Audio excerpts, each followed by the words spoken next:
الله وبركاته. نحمده ونصلي على رسوله الكريم. أما بعد. நம்ம எல்லாம் முஸ்லிம்களாக முஸ்லிம்களாக படித்து மேலும் நபி ஸல்லல்லாஹு அலைஹி வஸல்லம் அவர்கள் உம்மத்தில் ஒருவராக பிறக்க வைத்தானே அந்த அல்லாஹ்விற்கே எல்லா புகழும். அல்ஹம்துலில்லாஹ் அல்ஹம்துலில்லாஹ் அல்ஹம்துலில்லாஹ். நபி அவர்களின் நற்பண்புகள். நபி அவர்கள் உயர்ந்த நற்குணமுடையவர்களாக இருந்தார்கள். யாரையும் குறைவாக மதிக்க மாட்டார்கள். எல்லோரையும் கண்ணியப்படுத்துவார்கள்.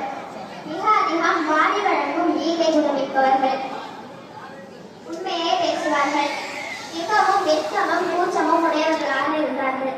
பார்வையை கீழ் நோக்கிய வைத்திருந்தார்கள்.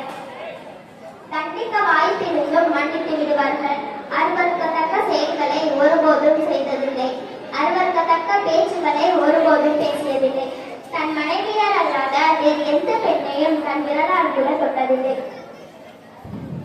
தன் நண்பர்கள் மட்டுமின்றி எதைகளையும் கூட அல் நபி, நம்பிக்கையாளர், சாதிக், உண்மையாளர் என்று அழைப்பார்கள்.